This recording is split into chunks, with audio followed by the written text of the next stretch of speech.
Welcome po sa Acts Community Ministries. Welcome sa ating online service. Welcome sa bawat isa. Pakisabi sa katabi mo, welcome. Salamat at nandito ka. Praise the Lord. Thank you for your presence and thank you for the presence of God for us this morning. Purihin ng Diyos, ang pagpapala ng Diyos, ang kabutihan ng Panginoon ay patuloy na manahan sa inyong buhay. Amen.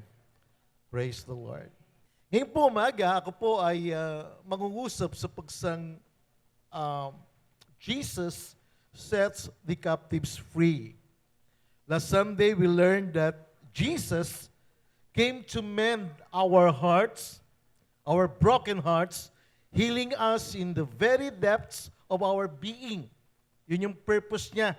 Kaya dumating ang Panginoong Hesus to heal the broken-hearted. And today's message is about to proclaim freedom to the captives. Mga kapatid, ngayong umaga, ang message na ito ay magbibigay sa atin ng pagkaunawa na si Jesus, ang ating Panginoong Hesus, ay nagbibigay ng kalayaan. Amen?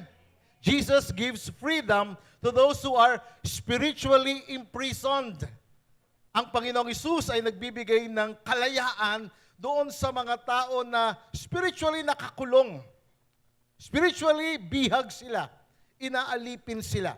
So tingnan po natin yung passage natin ngayong umaga. Again, it's in Luke chapter 4, verse 18. And Jesus said, "The Spirit of the Lord is upon me, because He has anointed me to preach the gospel." The Spirit of the Lord is upon me, He said. And the Father sent me to preach the gospel to the poor. He has sent me to heal the brokenhearted, to proclaim liberty to the captives. He has sent me, Jesus said, to proclaim liberty to the captives.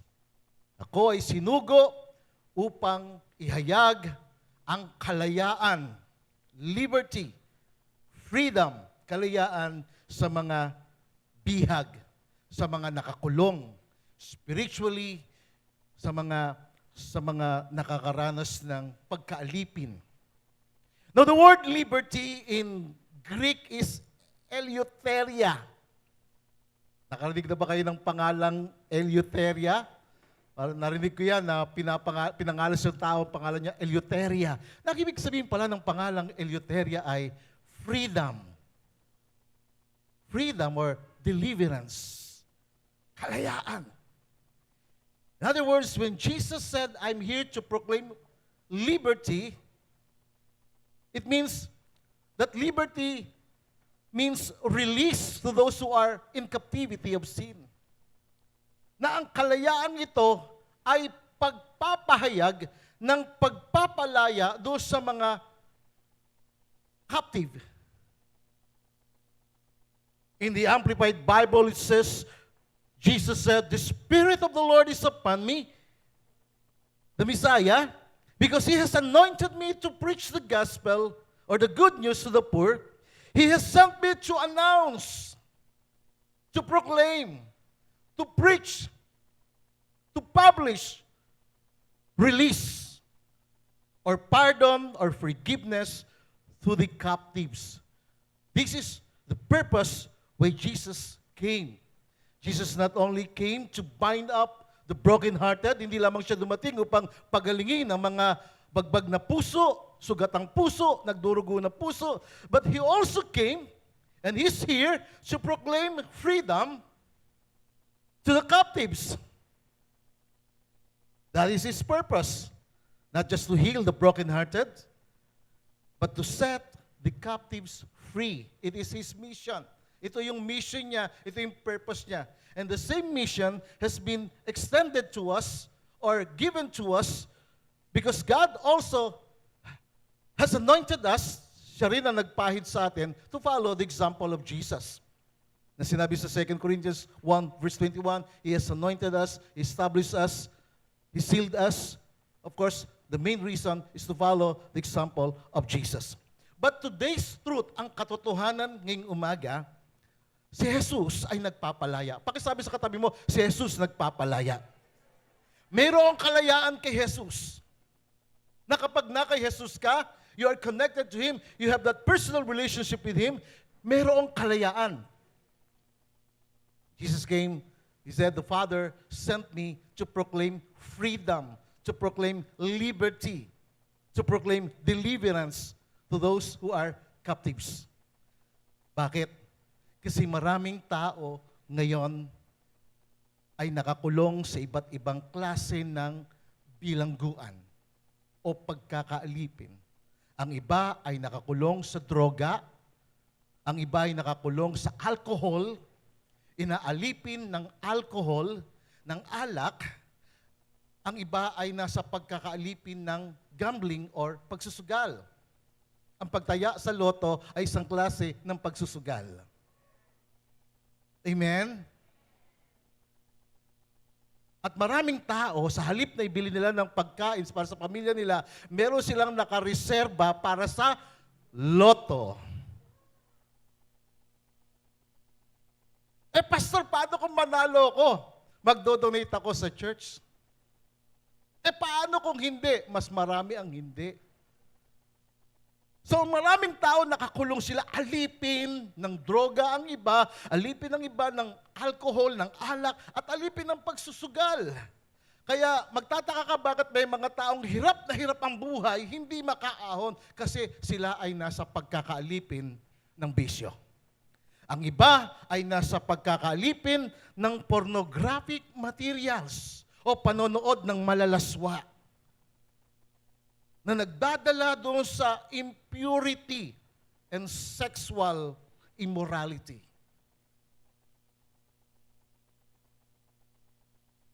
That is why Jesus came to set the captives free. It is His mission. It is His purpose. At ang purpose niya na ito ay kanyang in-extend sa atin, sa bawat isa. And others are in captivity of false religion. Ang iba, talagang alipin sila ng maling relihiyon, ng maling paniniwala. Ang iba, alipin sila ng takot. Ang iba, alipin sila ng galit. Alipin sila ng hindi pagpapatawad. Alipin sila ng mga kumukontrol na espiritu sa kanila. Gito ang maraming tao sa panahon natin. At may mga Kristiyano na alipin sila ng galit, alipin sila ng pagkamuhi. May mga Kristiyano na hanggang ngayon hindi nagpapatawad at dala-dala nila sa kanilang buhay ang espiritu na kumukontrol sa kanila upang hindi magpatawad. And still, many people are captive to depression. May mga tao, maging mga Kristiyano, maging mga mananampalataya ay alipin o nakakulong doon sa tinatawag na depression, na nagdadala doon sa tinatawag na isolation, pagkakautang, kahirapan, at malalim na kalungkutan. How about you? Ikaw, ano ang umaalipin saya? Ano ang nagpapahirap saya? Ikaw na naniniwala, naglilingkod, o nakakilala sa Panginoon, ano yung umaalipin saya? Ikaw ba ay nakagapos, nakakulong sa isang bisyo sa iyong buhay o sa kalungkutan o sa pagkatakot sa iyong buhay? Do you held captive by anything in your life right now? Meron bang gumagapos sa iyo? Meron bang umaalipin sa iyo ngayong umaga? And I pray this morning that the Holy Spirit will speak to you na paglabas mo rito, ano man yung gumagapos sa iyo, ano man yung umaalipin sa iyo, lalabas ka rito na malayang-malaya dahil si Jesus ay nagpapalaya. Amen? So anong uri ng captivity ang nararanasan mo? Anong uri ng pagkagapos? Tandaan mo, si Jesus nagpapalaya. Amen? Pagkasabi sa katabi mo, ang Panginoong Jesus nagpapalaya. Jesus came to set you free. Can we give Him the praise? It is His mission. Mula noon hanggang ngayon. Jesus Christ still the same yesterday, today, and forever. Hindi siya nagbabago. Siya'y patuloy na nagpapagaling, siya'y patuloy na nagpapalaya, at nais niya maging malaya tayo. Nais niya maging masaya ka, nais niya maging pinagpala ka. Amen? Yun ang nais ng Panginoon. Malaya, masaya, pinagpala ang buhay. Purihin ang Panginoon. But the first thing we need to realize about Jesus' purpose in proclaiming freedom to the captives is that captivity is slavery to sin. Tandaan po natin mga kapatid, na ang pagkabihag o pagkaalipin ito ay, o yung pagkakulong ito ay pagkaalipin sa kasalanan. Pagka feeling mo na parang depressed ka, feeling mo hindi ka makawala sa bisyo, feeling mo parang may gumagapos sa iyo o may nagpapahirap sa iyo, it is because you are a slave to sin. You are a slave of sin. Alipin ka ng kasalanan. And Jesus said in John chapter 8, verse 34, He said this word, most assuredly, I say to you, whoever commits sin is a slave of sin. Sabi ng Panginoon, sabi niya, I say to you, most assuredly I say to you, personally I say to you, He said, whoever commits sin is a slave to sin. Ang sino mang gumagawa ng kasalanan ay alipin ng kasalanan.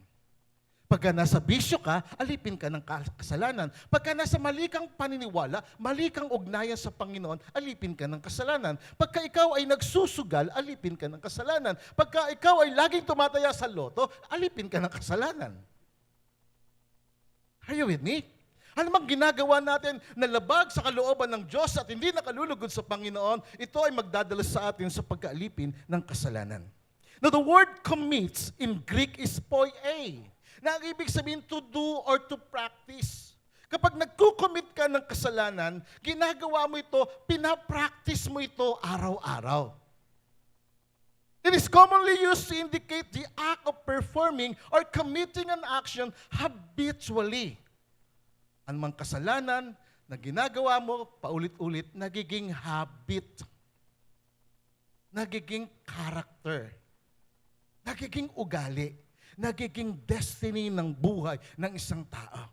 Kaya makikita mo, kahit na tumanda na yung isang tao, mapapansin mo, tumanda na siya pero hindi siya nag-mature. Hindi siya nabago. Hindi na ayos yung ugali niya. Pastor Christian siya, pero hindi nag-mature.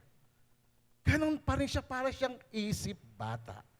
Di ba? Nakapansin ba kayo ng mga taong ganun? Parang hindi na mature. Bakit? Because merong kasalanan na gumagapos, umaalipin sa kanya. At siya'y nagiging alipin ng kasalanan. In the Amplified Bible, it says, Jesus answered, He said, I assure you, and most solemnly say to you, everyone who practices sin habitually is a slave of sin. In-amplify sa Amplified Bible. Sabi ng Panginoong Hesus, sinasabi ko sa inyo, ang bawat isa na pinapractice niya. Kapag laging pinapractice yung panonood ng malalaswa, nagiging habit. Kapag pinapractice yung mga bagay na alam mong masama, nagiging habit ito. Everyone who practices sin habitually is a slave of sin. Now, the word slave of sin in Greek, ganito po yan mga kapatid, ang tawag sa kanya ay doulos tes hamartias. Doulos tes hamartias, na ang ibig sabihin in this context, slave of sin or slave to sin, or doulos tes hamartias means a person who is dominated or controlled by sin. So yung slave of sin, siya yung isang tao na control siya. Pinapatakbo siya ng kasalanan. Kung may galit sa kanya, pinapatakbo siya ng galit. Kung merong hindi pagpapatawad sa kanya, ang hindi pagpapatawad ang kumokontrol sa kanya. Merong evil spirit na kumokontrol sa kanya na kahit na matagal mo nang kasama, pero meron pa palang sama ng loob sa'yo. Mumingiti sa'yo, pero deep inside may galit sa'yo. Parang wala nun dito. Meron ba? Pakitanong ang katabi mo, meron ba nun dito? Alamin natin. You see, it is a person who is dominated, controlled by sin, indicating a state of bondage where one's action, na kung saan yung kanyang gawain at yung kanyang kalooban ay pinamamahalaan ng masamang pag-ugali or sinful behaviors. Nag-a-appear ito. Nakikita ito. Bakit? Kasi ang isang taong alipin ng kasalanan, control siya. Kaya makita mo yung tinatawag na outburst ng feeling, nung galit, yung silakbo na talagang madaling magalit, madaling mainis. Bakit? Kasi there is something inside, no, na hindi niya makontrol. In the Expanded Bible, it says in John 8:35, Jesus said, "A slave does not stay with family." Think about this, mga kapatid. A slave does not stay with the family. Does not live in the household. Ang alipin, sabi ng Panginoong Hesus, na tumutukoy sa isang taong alipin ng kasalanan, ang alipin ng kasalanan ay hindi nananatili sa bahay. Hindi siya nananatili doon sa household. Pag sinabing household or bahay, no? Kumbaga ito yung paghahari ng Diyos. Does not live in the household forever, but a son belongs to the family or lives in the household forever. But instead, a son, meaning not just a son, but also a daughter, belongs to the family.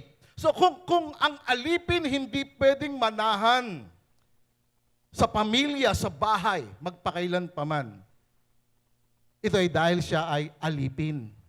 Sabi ng Panginoong Hesus, ang alipin ng kasalanan, hindi siya makakapanatili sa bahay ng Diyos, sa pamilya ng Diyos. Kaya kapag ang isang tao nawala sa paglilingkod sa Panginoon, nawala sa bahay ng Diyos, there is something wrong. Either na merong nagawang hindi maganda, na hindi siya makatagal. Kasi sinabi ng Panginoong Diyos, ang isang taong alipin, meaning alipin ng kasalanan, hindi siya makakapanatili. Bakit? Iba kasi yung presence si Lord eh. Kapag ang presence si Lord nandiyan dyan, yung taong may kasalanan, i-admit niya yung kasalanan niya upang makapanatili siya. Kasi ang mga anak lamang ang makakapanatili sa pamilya. Ibig sabihin, yung mga namumuhay lamang na anak ng Diyos na katulad ng pamumuhay ng Diyos sa kabanalan at sa katuwiran. In the Amplified Bible, it says, in a classic edition, sabi rito, "A slave does not remain in household." Ang alipin, hindi siya mananatili sa household. It says, permanently, forever. Kapag isang taong namumuhay sa kasalanan, alipin ng kasalanan, hindi siya makakapanatili sa church, sa bahay ng Diyos. Unless na yung kasalanan, ihayag niya, ihingi niya ng tawad. Upang mapakapanatili siya sa tahanan ng Diyos at sa kaharian ng Diyos forever. Kasi ang kasalanan, mga kapatid, ay hindi makakapanatili sa presensya ng Panginoon. And that is why Jesus came to set the captives free. Palayain ang mga nakakulong, ang bihag ng kasalanan upang makapanatili sa kaharian ng Diyos, sa paghahari ng Diyos. And Jesus said in verse 36, "If the Son makes you free, you will be truly free."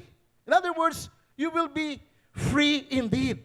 Kapag pinalaya ka ng anak ng Diyos, kapag pinalaya ka ng Panginoong Hesus, magiging ganap na malaya ka. Sino gusto maging malaya ngayong umaga? Ano yung gumagapos sa'yo? Ano yung umaalipin sa'yo? Ano yung kumokontrol sa'yo? Ikaw ba kapag kami hawak ka ng cellphone, nag-appeal sa cellphone mo, yung mga iba't ibang bagay na natatangay ka na? Or ikaw ba pagdating sa internet, sa social media na parang natatangay ka na agad? O madali kang mahila? I have a good news for you. Meron ako mabuting balita. Si Jesus nagpapalaya. At kapag pinalaya ka ng Panginoong Hesus, magiging ganap na malaya ka. Amen? Can we give Him the praise? You see, hindi niya nais na ang kanyang mga anak manatili sa kasalanan. Kasi ang alipin ng kasalanan hindi makakapanatili sa kanya unless na yung kasalanan ihayag, i-confess sa kanya. It says in the Amplified Bible Classic Edition, "If the Son liberates you, makes you free man, then you are really and unquestionably free." Kapag pinalaya ka ng anak, ay magiging ganap na malaya ka. Amen? Magiging ganap na malaya ka. Paano naman po ako magiging malaya? Paano magiging malaya ang isang anak ng Diyos na merong nakatagong kasalanan? How can someone be set free from the captivity of sin? Paano ako, pastor, magiging malaya? May controlling spirit sa akin eh. Meron akong sama ng loob, may galit ako, meron akong hindi pinapatawad, ako ay alipin ng kalungkutan, malimit ako na nadidepress, madali akong mag-react, madali akong magalit, ayaw akong magpatawad. Paano ako magiging malaya? Ano dapat natin gawin? How can you be set free from the captivity of sin? Una po, ganito ang gawin natin. Reassess yourself with God. In other words, evaluate your present relationship with God. Kamusta ka na ba? Ano na ba ang kalagayan mo sa harapan ng Panginoon? Remember, nang si Adan ay nagkasala sa Diyos, hindi siya hinatulan ng Diyos. Ano ginawa ng Diyos in Genesis chapter 3? Hinanap ng Diyos si Adan. Sabi niya, Adam, Eve, where are you? Alam ng Diyos kung nasaan sila. Alam ng Diyos na nagtatago sila. Alam ng Diyos na nahulog sila sa kasalanan. And God said, where are you? Nasaan ka na sa iyong relationship sa akin? Hinanap sila ng Panginoon. The same with us. Kung ikaw ay nasa kasalanan, nahulog ka sa kasalanan, or namumuhay ka sa kasalanan, or kinokontrol ka, inaalipin ka ng kasalanan na walang ibang nakakaalam, kundi ang Diyos lang at ikaw. Reassess your relationship with God. Evaluate your present relationship and your position with God. Spiritually speaking, yung spiritual position ni Adam hindi na ayos sa Panginoon. And today, even many Christians, many believers, na ang kanilang relationship kay Lord hindi na maayos. Ang iba hindi na nagbabasa ng Biblia. Ang iba hindi na nagpipray. Ang iba hindi na ayos yung kanilang ugnayan sa kanilang pamilya. Ano dapat natin gawin? Psalm 139, verse 23, it says, search me, O God. Siyasatin mo ako, O Diyos. Alamin mo yung aking puso. Kilalanin mo ako. Alamin mo yung aking anxieties, yung aking kaguluhan, yung aking nararamdaman. Search me, O God. Kasi kapag nakakaranas ka na parang ang layo mo sa Diyos, feeling mo nakakaranas ka ng depression, feeling mo parang merong isang kumokontrol sa iyo, alipin ka ng isang bagay na hindi ka makalaya, then come to God. Reassess your relationship with the Lord. Tell Him, cry out to Him. Sabihin mo sa Kanya, Lord, search me. Minsan kasi tayo, meron tayong ginagawa na pakiwari natin, okay lang, pero hindi okay sa Diyos. That is why we need to ask God, Lord, search me. And verse 24, it says, see if there is any wicked way in me. Tingnan mo po ako, Panginoon. Tingnan mo ang aking puso kung merong kasamaan. Kung merong kasalanan. And He said the word, lead me in the way of everlasting. Dalhin mo ako sa daan na walang hanggan. Dalhin mo ako doon sa aking forever relationship with you. Remember, sabi ni Lord, sabi niya, hindi makakapanatili sa tahanan ang alipin. Pag inaalipin ka ng kasalanan, alipin ka ng kasalanan, hindi ka makakapanatili. Lalayo at lalayo, kaya may lumalayo eh. Pero ang paglayo ay hindi kasagutan, kundi ang kasagutan ay ang paglapit sa Diyos. Amen? Yun ang kasagutan. Hingin mo sa Panginoon na ipaalam sa iyo kung ano yung isang bagay na kumukontrol sa iyo. Ano man yung hinahawakan ng dyablo sa iyong buhay. Malimit, nagko-confess tayo ng mga ungodly emotions natin, yung mga actions ng kasalanan natin. Pero yung pinaka-importante, yung ugat ng ating kasalanan. Unless you pull out the roots, the weeds will grow back. Maliban lamang na yung ugat na pinagmumulan ng kasalanan ay mabunot, tutubo uli ang sanga. Kasi merong ugat. So hingin natin sa Diyos, ano yung ugat? Maaring yung ugat sa ating buhay ay yung maling paniniwala. Maaring ang ugat ng kasalanan sa ating buhay ay yung ating worldly values. Na nagiging mas mahalaga na sa atin yung makasanlibutang gawain, yung makamundong gawain, kaysa doon sa makadiyos na gawain. Maaring nai-imitate na natin yung mga maling kultura, maraming mga kabataan, ginagaya na yung mga worldly lifestyles, yung pananamit. Ako nga, namamangha ako ngayon, ibang klase na muli ang pananamit ng mga kabataan. Ang damit nila hanggang dito na lamang at kita na yung pusod nila. Pero hindi ito nagkakaroon ng realization sa kanila. Bakit? Kasi meron silang sinusundan na mundo. Merong ginagaya na mundo. Kung ano nakikita sa television, kung ano nakikita sa movie, yun ang ginagaya nila. Ito yung ugat. O maaaring ang iba na i-involve sa occultism, na-involve sa mga cult activities, hindi alam. May mga kabataan na parang, may mga tao na na-involve sila sa mga cult activities na parang okay lang na ito ang mundo eh. Kasi may mga witchcraft sa mundo natin. May mga white witches na sinasabi lang, white yan eh, okay lang. Hindi. Pagka sinabing witches, kahit na white yan, witch pa rin yan. Mangkukulam pa rin yan. So merong ugat. Tandaan natin mga kapatid, anything you are habitually doing that is sinful, like yung mga panonood ng mga malalaswang panoorin, ay magdadala sa tinatawag na sexual immorality. Addictions of pornographic movies makes you captive from sin.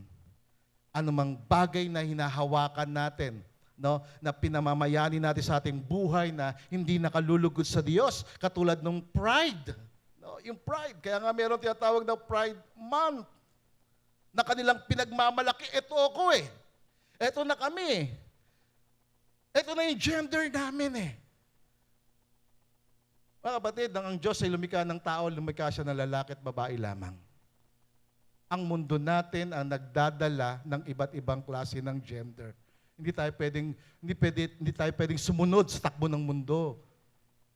Ang nilikha ni Lord, lalaki at babae lamang. Bakit nag-iiba ang pananaw ng ibang tao sa kanilang sarili? Kasi iba yung tinitingnan nila eh. The Bible is telling us that when we look to Jesus, in 2 Corinthians 3:18, when we look to Jesus, we are being transformed into the same image. Take note of that, same image. We were created in the image of God. That same image. Sabi nila, ang Diyos daw walang gender. Hindi po, ang Diyos lalaki. Pag tumingin ka sa Diyos na lalaki, ikaw na lalaki ka, magiging totoong lalaki ka.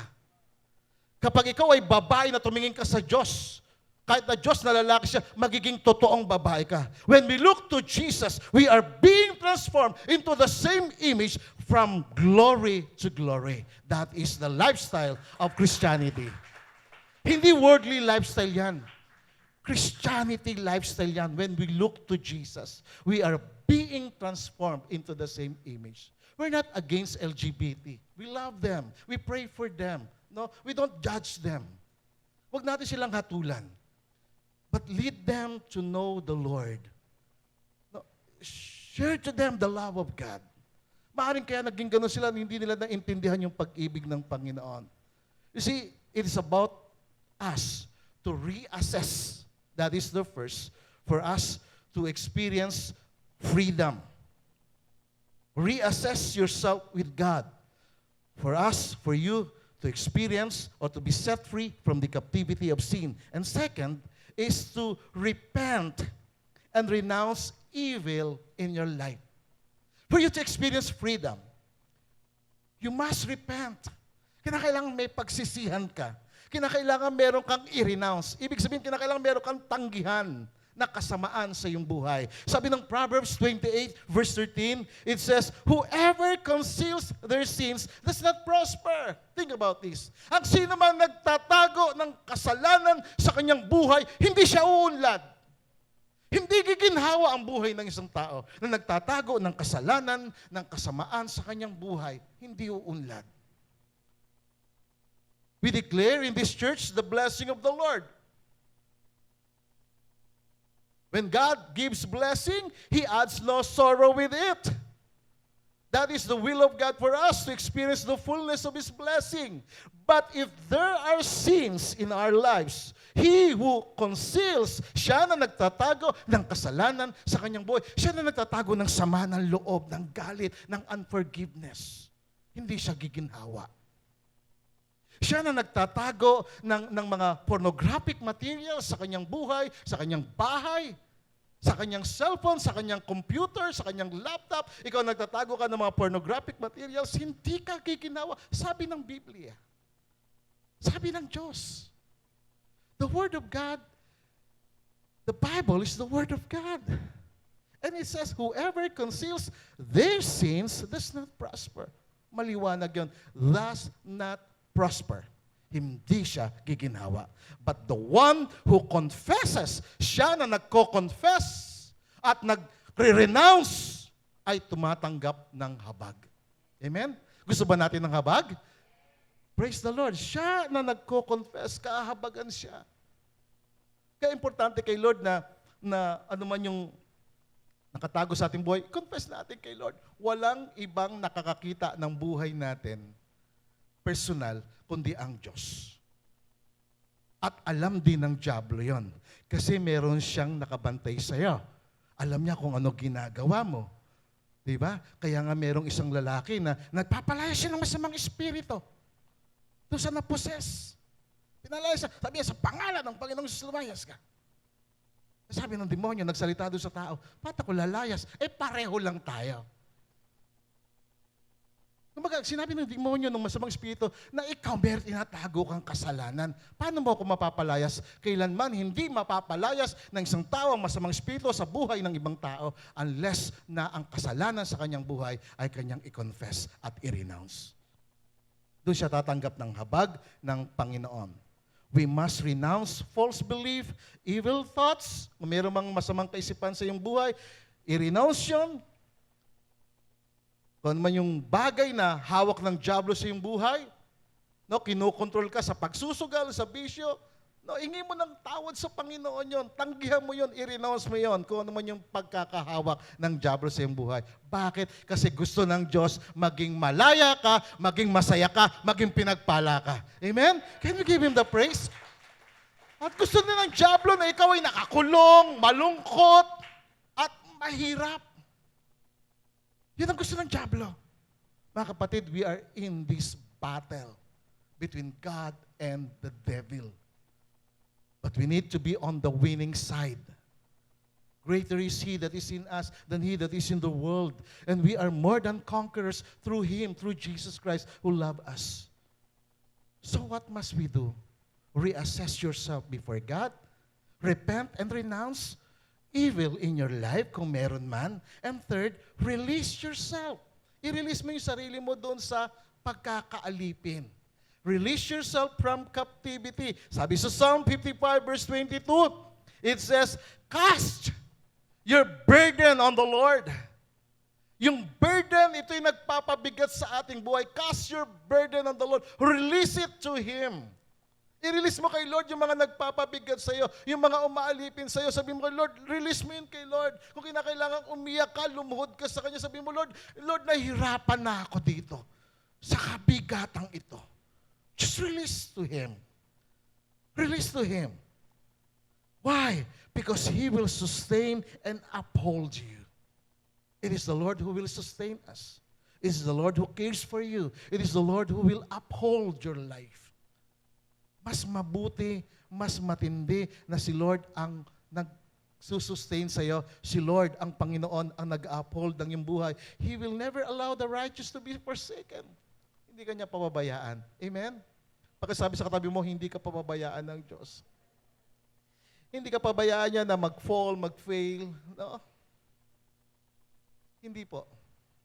As long as nakikita ni Lord na ang puso mo, gusto mo sa Kanya, hindi ka niya pabayaan. Alam niyo, meron akong bagong Biblia. Bakit ako meron bagong Biblia? Kasi luma akong Biblia, puro sulat na. At bumili ako ng bagong Biblia at nagbabasa ulit ako ng panibago kong Biblia. At meron isang portion sa Genesis na nagbigay sa akin ng something na, another insight. nang si Abraham, of course, ang wife niya si Sarah ay napunta doon sa isang lugar na pinamamahalaan ni Abimelech. At kinuwento ni Abraham na si Sarah ay kanyang kapatid. Ayan. At dahil sinabi niyang kapatid niya, kinuha ni Abimelech yung kanyang asawa na sinabi niyang kapatid. That night, the Lord appeared to Abimelech. Bakit nag-appear si Lord kay Abimelech? Kasi si Abimelech, meron siyang puso na inosente siya. Ayaw niya sa kasalanan. Kaya bago siya kumuha ng mapapangasawa niya, inaalam niya kung ito ay walang asawa.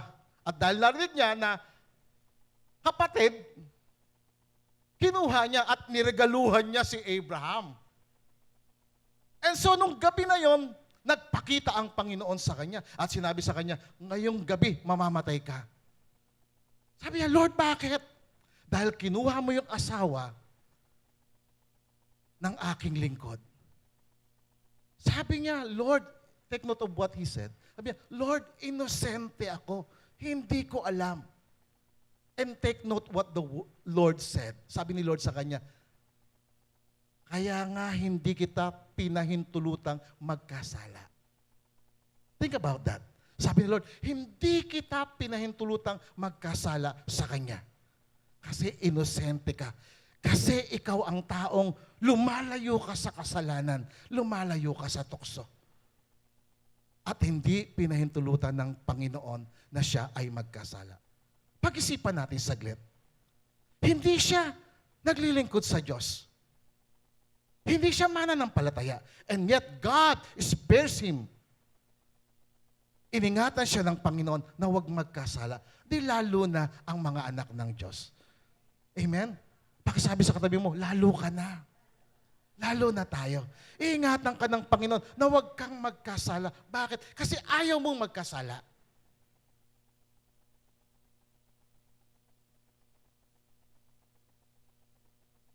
That is why we need to cast your burden. Ano man yung kabigatan, ano man yung mga kaguluhan sa iyong buhay, ano man yung tumutok sa saya, ilapit mo sa Panginoon and release that to Him because He will sustain and uphold you. Amen? Iingatan ka ng Panginoon. Can we give Him the praise? I-release mo sa Kanya. I-release mo sa Kanya yung bagay na nanggugulo sa iyo. Release your anger, release your bitterness, or any malice toward another person, another people. I-release mo sa Kanya. Release forgiveness also. Tandaan natin ang galit, ano man yung gawa ng kaaway, ano man yung panunukso ng kaaway, ano man yung pandaraya ng kaaway, ito ay nagbibigay ng foothold sa atin. Do not give the devil a foothold in your life. It will become a stronghold. So ano dapat natin gawin? Repent and renounce every evil in your life. And last, renew your mind. Renew your mind. Bakit natin kailangan magbago ng isip? Sabi ng Romans chapter 12, verse 1, it says, I beseech you therefore, brethren, ipinamamani ko sa inyo mga kapatid, alang-alang sa mga kahabagan. Think about this mga kapatid. By the mercies of God, it is plural. Alang-alang sa mga kahabagan ng Diyos. Araw-araw, ang daming kahabagan ng Diyos sa iyo. They are new every morning. Every day, ang daming kahabagan ng Diyos sa iyo. Ang daming habag ng Panginoon sa atin. Kasi kung hindi ka kinakahabagan at kung hindi marami ang kahabagan ng Diyos sa iyo, wala ka na sa mundong ito. Ang daming habag ng Diyos sa iyo. Ang daming habag ng Diyos sa atin. And the Word of God is saying, I beseech you. Pinamamali ko sa iyo. Pinapakiusap ko sa iyo, kapatid. Alang-alang sa kahabagan ng Diyos, that you present your body a living sacrifice, wholly acceptable to God, which is your reasonable service. Ialay mo sa Kanya yung katawan. Ialay mo sa Kanya yung katawan, ipag-aari ng Diyos. Ialay mo sa Kanya. Present your body a living sacrifice. Every day, I present my body to God a living sacrifice. Why? Because of the mercies of God. Dahil ang daming habag ng Diyos. And verse 3 it says, do not be conformed to this world, but be transformed by the renewing of your mind. Huwag kang umayon sa mundong ito. Ang mundo natin patungo na sa kapahamakan. Huwag tayong umayon sa takbo ng mundong ito, but be transformed by the renewing of your mind. Magbago ka ng iyong pag-iisip para malaman mo kung ano yung good, acceptable, and perfect will of God. It says in verse 2. Ayan. Renewing your mind. That you may prove what is that good and acceptable and perfect will of God. Gusto ba natin malaman ang perfectong kalooban ng Diyos sa atin? Ang kanyang mabuting kalooban sa atin? Ang kanyang katanggap-tanggap na kalooban sa atin? Magbago tayo ng isip. Kung merong evil thoughts, tanggalin natin. Casting down every imaginations, every thoughts that are not pleasing to God. Alisin natin sa ating kaisipan. Ang pagbabago ng buhay ay hindi sa pamagitan ng emotional will or willpower. Ang pagbabago ng buhay, ang kalayaan sa ating buhay ay sa pamagitan ng pagbabago ng ating kaisipan. Na malaman natin na ang Panginoon ay Diyos, na nais niya na ang kanyang perpektong kalooban ay mahayag sa atin. Mga kapatid, nais kong sabihin sa inyo, any form of captivity is slavery. Anumang anyo ng pagkabihag or pagkakakulong ay pagkakaalipin. Pag nakakulong ka sa kasalanan, alipin ka ng kasalanan. To experience freedom from captivity, ano dapat natin gawin? How can someone be set free? Una, reassess yourself before God. Repent and renounce evil in your life. Release yourself from captivity. I-release mo yung sarili mo doon sa burden, sa pagkakabihag sa iyo. And then renew your mind. Why? Because Jesus is here. John 8:36, it says in the expanded Bible, if the Son makes you free, you will be truly free indeed. Kapag ikaw ay pinalaya ng anak ng Diyos, magiging malaya ka. For you to be free indeed, you must reassess yourself. Alamin mo yung sarili mo, ano ba yung bagay na nangyayari sa iyo. Lapit ka sa Kanya. Huwag kang lumayo sa Kanya. It says, if the Son makes you free, you will be truly free indeed. What does it mean to be free indeed? Ano ba ibig sabihin ng pagiging ganap na malaya? Ang ibig sabihin, mga kapatid, that we are no longer slaves to sin. Ang pinalaya ng anak ay ganap ngang malaya. Ibig sabihin, hindi ka na magiging alipin ng kasalanan. Ang kapangyarihan ng kasalanan ay hindi mananaig sa iyo. Bakit? Ikaw na ay magiging totoong anak ng Diyos na buhay. Amen? Can we give God the praise? That you will be sons and daughters of the Most High. Ang mga anak, iniingatan. Kung yung hindi anak, naiingatan sila. Much more, yung mga anak ng Diyos. Na ikaw ay iingatan ng Panginoon. See, it is His will, it is His perfect will for us to live in freedom. Nais ni Lord yun sa'yo. Amen? Nais niya na maranasan mo ang kalayaan, ang kanyang kabutihan sa iyong buhay. Right now, at this very moment, I pray that the Holy Spirit will speak to you. Because God does not want you, hindi nais ng Panginoon na maging alipin ka ng kasalanan. Kasi ang alipin ng kasalanan, hindi makapananahan sa kanyang tahanan.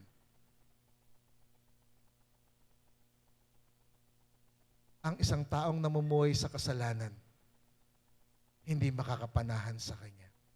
Hindi makakapanatili sa kanya. And if you want to stay forever with Him, reassess yourself.